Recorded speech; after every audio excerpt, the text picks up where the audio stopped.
my project's on research.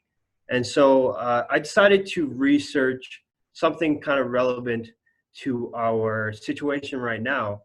And so I was looking at how leaders throughout time have dealt with different crises and adversity and what we can learn from that. And during any unprecedented time such as this, whether it be some kind of crisis, a pandemic, a war, whatever it is, we often look back and we judge the leaders and how they were able to deal with that particular situation. Were they successful? Where did they fail? And then we kind of determine how well they were able to lead their country in a positive or a negative way, with the lens of hindsight. And especially in a situation like we are in now with COVID-19, we certainly need strong leaders who are able to make the right decisions that can help the most amount of people and help us slowly recover, as even after we kind of get out of this situation. It will take many years for us to recover, and that's why we definitely need strong leaders to help us there. Now, luckily, we definitely have a lot of great examples throughout history that we can look back on, see some of the traits and qualities they had when they were dealing with their own crises and situations.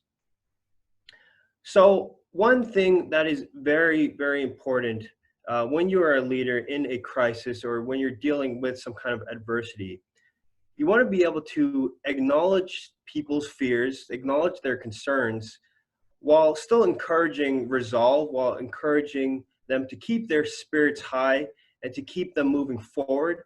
And that's something that President Franklin Roosevelt did very well in 1933 is where this picture was taken. And this was during his inaugural speech. And this was at the height of the Great Depression.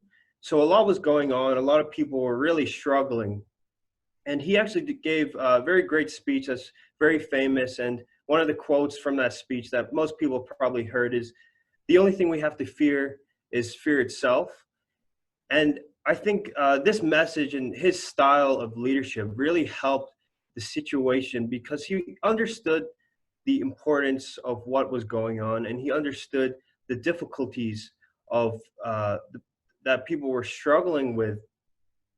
But he acknowledged that panic often makes bad situations far worse.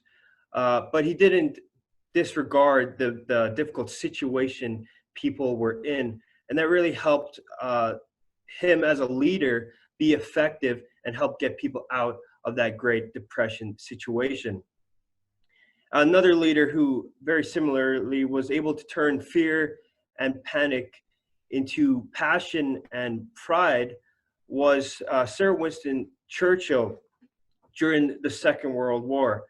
Despite the precarious situation that the United Kingdom was in at the time, he was a very effective leader, had unwavering faith, and that really reflected on the people that were following him and the fellow people in the United Kingdom, and that really helped them during the very difficult years they were fighting the Axis during the Second World War.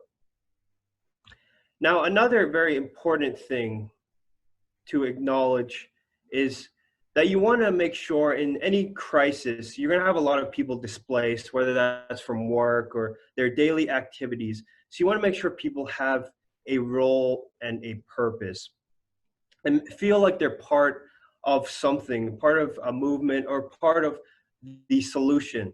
And that's something that Martin Luther King Jr. was very good at. He was very good. He led with character, and that character really was reflected on his followers. And of course, he was someone that went through great adversity with his movement, went to jail 29 times for acts of so-called civil disobedience. And he really taught everyone that followed him how to fight without fighting. And this is something that even after his death, many people use his message and his movement as their purpose for fighting with his messages and fighting with his movements. So being able to give people a purpose during times of crisis or adversity is very, very important. Now, finally, one thing that kind of ties all these leaders together is the ability to communicate well. And this is important for any crisis, for any situation where a group is facing difficulties or uncertainty.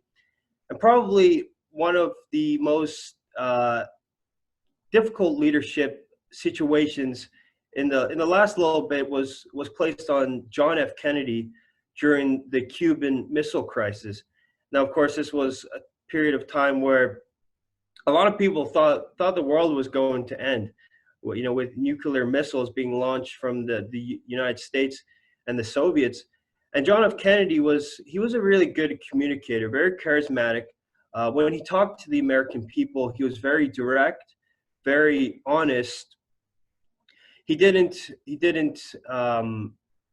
excuse the situation. He didn't undermine the situation. He was very frank with the American people, and that went a long way to at least give people hope that things were going to get better.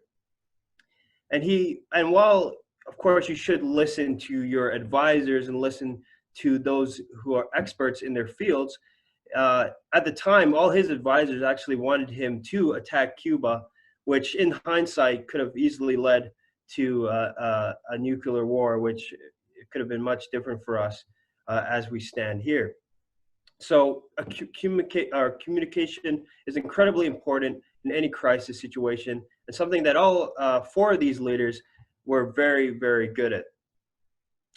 So finally, as we move forward in our own little crisis going on, we're definitely going to have to look back at some of these leaders and look at our own leaders and see where they can improve and see what they can do to help us get out of this situation smoothly and in a way that doesn't leave anyone behind and has everyone's concerns in the back of the leaders' heads.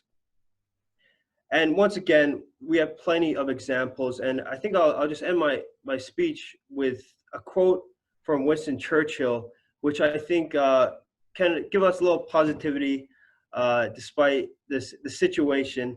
And he said that the future is unknowable, but the past should give us hope. And I think by looking at many of these great leaders, we can learn a lot, and we can learn how we can deal with our own crises, both now in the present and in the future. So thank you very much, and that's the end of my speech. Thanks.